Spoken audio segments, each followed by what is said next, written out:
नमस्कार, मेरा नाम विक्रांत सिंह है और आप देख रहे हैं द पब्लिक इंडिया। आज हमारे साथ एक बार फिर संदीप पांडे जी। नमस्कार।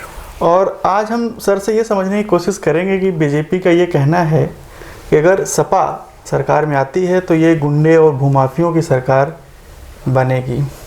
तो सर, इस पे आपके क्या विचार हैं और क्या ये वाकई सही बात कह रही बीजेपी? देखिए, अगर प्रथम चरण में जो कल चुनाव होने वाला है पश्चिमी उत्तर प्रदेश में, अगर उसको देखा जाए जी, तो उसमें एसोसिएशन फॉर डेमोक्रेटिक रिफॉर्म्स की रिपोर्ट आई है कि जितने उम्मीदवार खड़े हैं उसमें भारतीय जनता पार्टी के उम्मीदवारों के खिलाफ सबसे ज़्यादा आपराधिक मामले दर्ज हैं। जी, तो ये बात तो साफ है कि सबसे ज़्यादा अगर आपराधिक पृष्ठभूमि के लोगों को चुनाव में खड़ा कर रही है तो वो भारतीय जनता पार्टी है, वो कोई दूसरी पार्टी नहीं है। सवाल ये है कि जो गुंडे माफिया भूमाफियाओं की बात हो रही है तो वो हर एक पार्टी में है। समाजवादी पार्टी में भी है, सबको मालूम है, लेकिन बीजेपी में कोई कम नहीं है।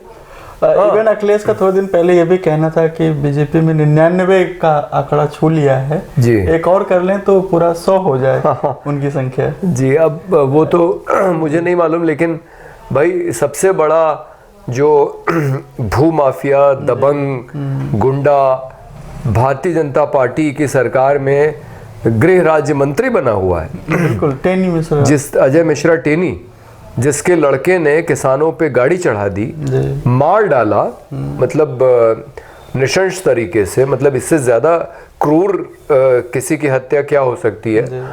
और उसकी साजिश में अजय मिश्रा टेनी स्वयं शामिल है। उनको बचाने के लिए जिस तरीके से वो मीडिया के सामने आके स्टेटमेंट दे रहे थे जी, कि वो वहाँ पे इस काम में लगे थे। ये कोई पहली बार नहीं है कि ये अपने आपराधिक पृष्ठभूमि के लोगों को बचाने की कोशिश कर रहे हैं।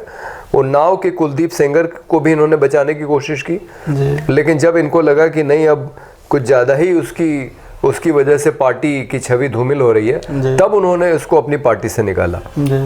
और स्वामी चिन्मयानंद के ऊपर जो लड़की के साथ छेड़छाड़ का आरोप था, उसको भी पूरी तरह से बचाने की कोशिश की गई। अंत में तो समझौता करा ही दिया गया। तो ये कोई पहली बार नहीं है कि भारतीय जनता पार्टी अपने अपराधियों को बचाने की कोशिश कर रही है। तो ये बात बिल्कुल गलत है। उसमें समाजवादी पार्टी में ज़रूर गुंडे माफिया होंगे, लेकिन भारतीय जनता पार्टी में भी कोई कम नहीं है। फर्क सिर्फ जाति का है, जाति का। हाँ, इवन जहाँ तक सर मुझे समझ में आता है कि भारतीय जनता पार्टी ने अभी तक शायद ही किसी मुस्लिम कैंडिडेट को अपना जी चुनाव लड़ने के लिए कैंडिडेट बनाया है।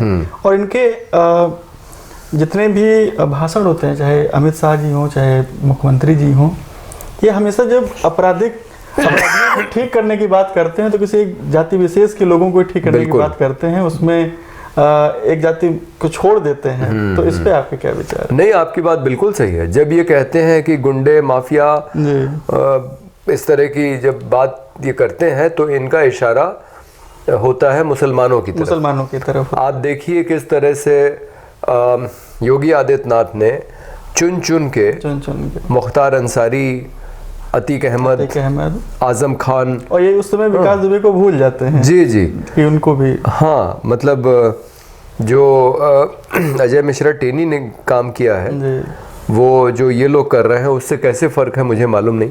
आप उस इलाके में चले जाइए तो लोग आपको बताएंगे उसने भी ज़मीनों पे कब्जा किया हुआ, यहाँ तक कि नेपाल तक में उसकी ज़मीनें हैं।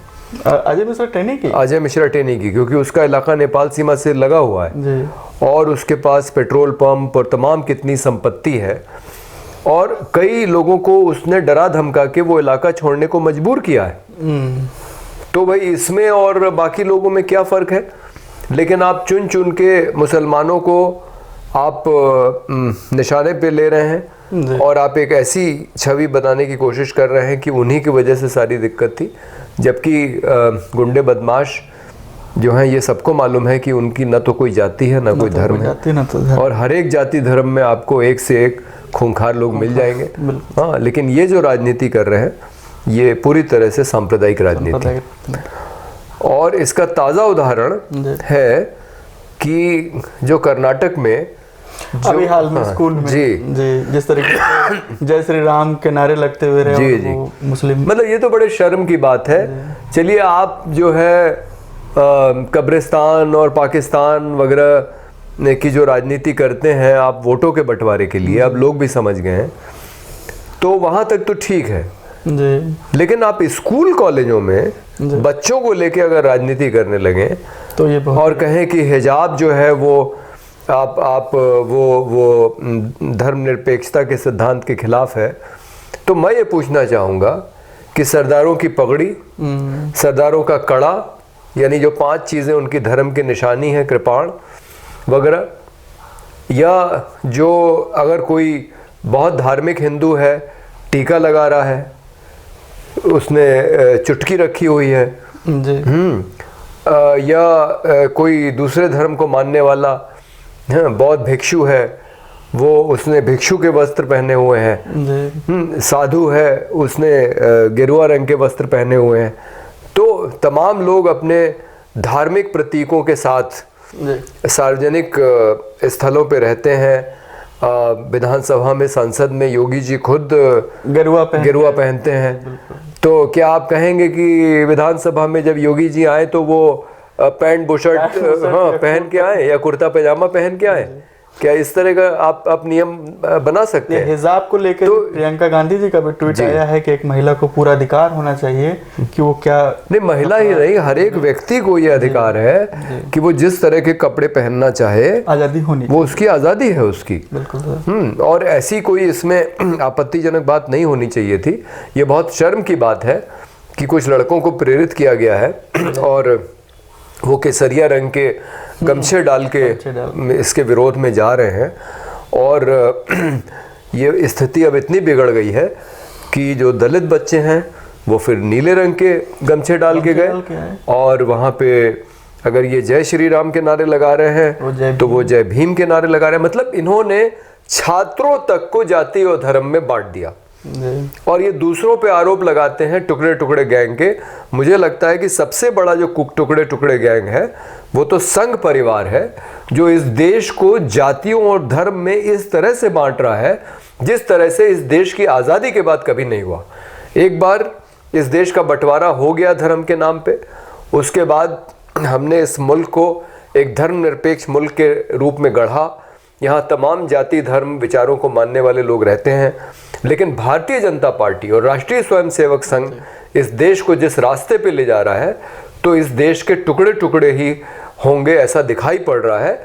और अगर भौतिक रूप से न भी हो तो भी दिमागों में तो दीवारें बन गई जी। अब पिछले कुछ दिनों की घटना या उसके पहले धर्म संसद इस तरीके से अपने देश में हुई जी, और इस पे लेके एक सवाल आपसे मेरा ये है कि मोदी जी का कहना है कि विपक्ष की वजह से भारत की छवि विदेशों में बहुत खराब हो रही जी तो जी। इस पे आपके क्या नहीं, ये बात मोदी जी कई बार कह चुके हैं जी कि जो विपक्ष की पार्टियां हैं या जो मानवाधिकार कार्यकर्ता हैं, ये जो है भारत की छवि विदेश में खराब करते हैं या भारत का जो स्थान मोदी जी ने बना दिया है उसको नुकसान पहुंचाते हैं। लेकिन मैं पूछना ये चाहूँगा कि आप दिन दहाड़े देश में बुद्धिजीवियों की हत्या कर दीजिए, कोई दलित मुसलमान गाय को लेके जा रहा है उसकी पीट पीट के हत्या कर दीजिए, किसी के फ्रिज में सिर्फ आपको शक हो कि गाय का मांस रखा हो, अभी उसकी जांच भी नहीं हुई, उसके पहले ही उस आदमी को पीट पीट के आप मार डालें, जैसे अखलाक के साथ हुआ दादरी में। या कोई लड़का लड़की जा रहे हैं और लड़का अगर मुसलमान गलती से निकल गया, लड़की हिंदू, तो आप उसको जो है बेइज्जत करें सरेआम और या उसके साथ मारपीट करें, मुकदमा लिखा दे। धर्म संसद में जिस तरह से मुसलमानों के खिलाफ हिंसा की बात हुई, या रायपुर में जिस तरह से गांधी जी के बारे में कहा गया, तो मैं ये पूछना चाहूँगा कि ये सारी चीज़ें देश को बदनाम कर रही हैं कि या जो देश की जो हकीकत है अगर हम उसको उठाते हैं कि इस देश में तमाम लोगों का मानवाधिकार हनन होता है और इस देश में गरीबी है, कुपोषण है, जब ये बातें करते हैं तो हम देश की बदनामी कर रहे हैं या हम देश की समस्या को दूर करने के लिए इन समस्याओं को, इनको हम उजागर कर रहे हैं? इतना फर्क भी ये जो संघ परिवार के लोग हैं समझ नहीं पाते, और ये उल्टे देश का बहुत बड़ा नुकसान कर रहे हैं। जो इस देश की हकीकत को छुपाना चाहते हैं और पता नहीं इनकी एक मन गढ़ंत कल्पना है कोई भारत को लेके, ये चाहते हैं कि भारत विश्व में विश्व गुरु बने, लेकिन मुझे समझ में नहीं आता कि इतनी ज़्यादा अशिक्षा, गरीबी, कुपोषण, बेरोजगारी होते हुए आप इस देश को महान कैसे बना सकते हैं? और आप अपनी कमियों को स्वीकार करने के बजाय उन लोगों पे आरोप लगाते हैं देश की छवि बिगाड़ने का, जो आपका ध्यान इस हकीकत की ओर लाना चाहते हैं। सर, एक सवाल आपसे मेरा ये है कि भारतीय जनता पार्टी कहती है कि सबका साथ सबका विकास जी, लेकिन उत्तर प्रदेश के, खास करके उत्तर प्रदेश के चुनाव में मुझे तो कहीं नहीं दिखाई दे रहा कि सबका साथ। जी जी। तो जिस तरीके से सबका साथ है ही नहीं, तो सबका विकास कैसे हो सकता है? जिस तरीके से मुस्लिम कम्युनिटी को जिस तरीके से दरकिनार किया गया, शुरू में 80-20 का नारा देने की कोशिश की गई, फिर अभी ओवैसी साहब पे गोली का हमला हुआ, अभी जांच का मामला है, किसने किया, कैसे किया, क्यों किया, लेकिन कहीं ना कहीं ये मामला फिट नहीं बैठते हुए दिखाई दे रहा मुझे। बीजेपी इस बार अपना एजेंडा सेट करने में कहीं ना कहीं एक स्टेप अभी मुझे पीछे दिखाई दे रही, जबकि कल 58 सीटों पे चुनाव होना तय है। तो आपको क्या लग रहा है कि बीजेपी इस बार कहीं बैकफुट पे तो नहीं खेल रही? और मोदी जी जिस तरीके से इलेक्शन अनाउंस होने के पहले तक तो लगातार रैली पे रैली किए जा रहे थे, हफ्ते में 2-2, 3-3 दिन आ रहे थे, लेकिन पिछले कई दिनों से मोदी जी का कोई विजिट यूपी में नहीं हुआ, और हाल में ही एक वर्चुअल रैली को एड्रेस करने की बात थी, वहाँ पे भी अनुपस्थित रहे। जी जी। तो क्या कारण है, मोदी जी अचानक से चुनाव से क्यों गायब हो गए? बीजेपी एजेंडा सेट क्यों नहीं कर पा रही? सबका साथ सबका विकास कहाँ तक जायज है? मोदी जी इसलिए गायब हो गए हैं क्योंकि जब भारतीय जनता पार्टी उत्तर प्रदेश का चुनाव हारेगी तो उसका ठीकरा वो किसके सर पे फोड़ा जाए ये खोजा जाएगा कोई, तो शायद योगी आदित्यनाथ की बलि चढ़ेगी या किसी और की चढ़ेगी। तो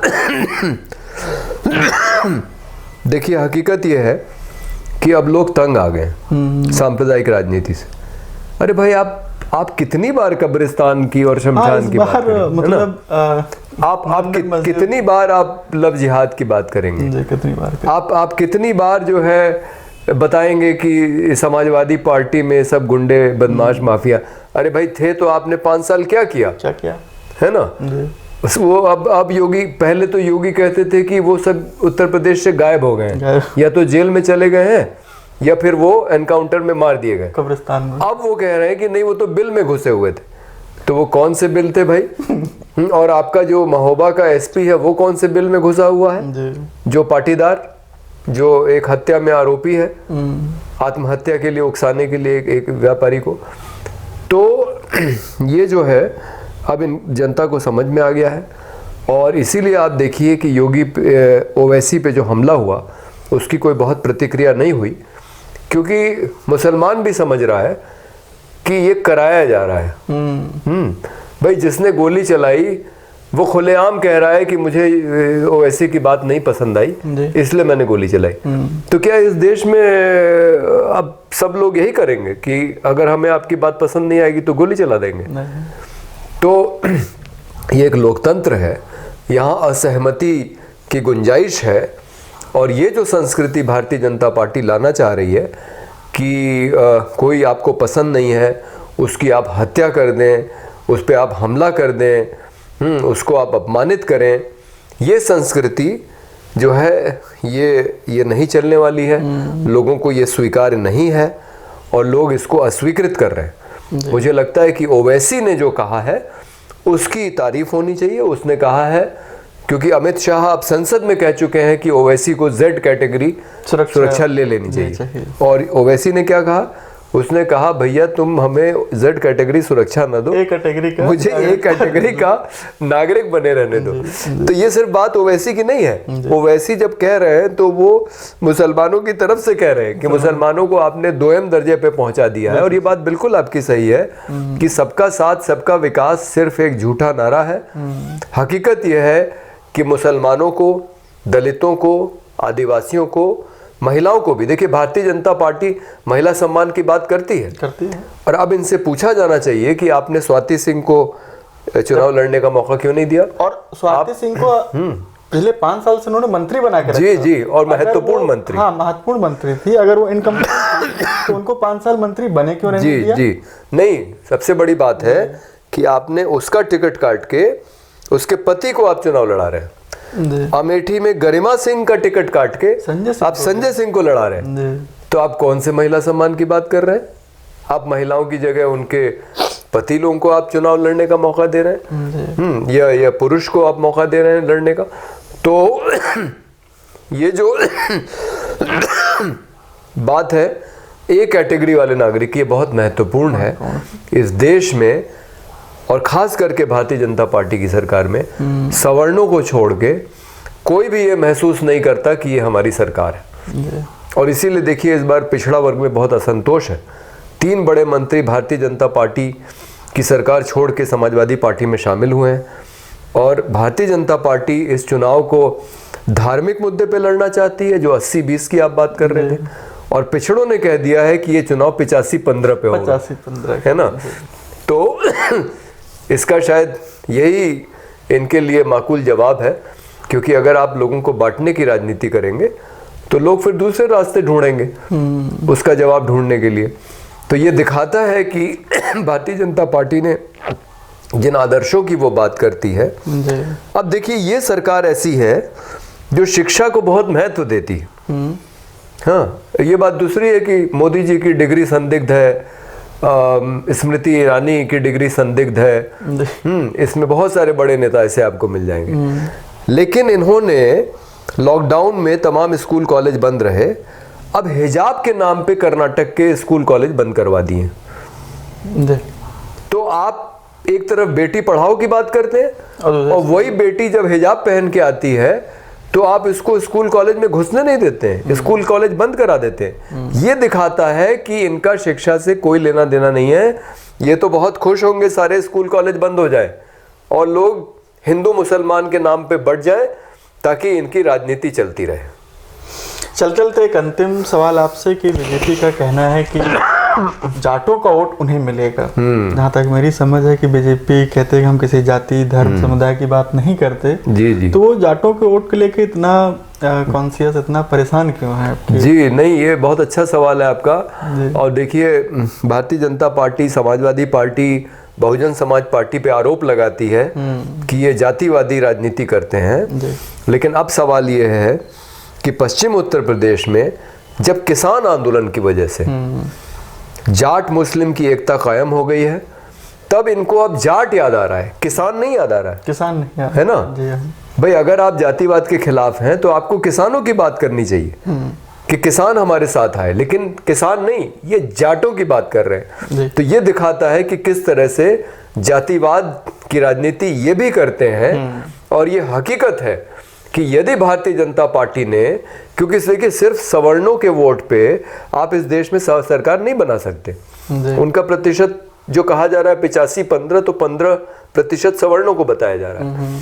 तो जब तक आप ओबीसी और दलित वर्ग का सहारा नहीं लेंगे, और उत्तर प्रदेश के अंदर इन्होंने ये रणनीति बनाई थी जो सफल हो गई दुर्भाग्य से, कि गैर यादव पिछड़ा वर्ग को लेके और गैर चमार जाटव दलित वर्ग को लेके इन्होंने सरकार बनाई।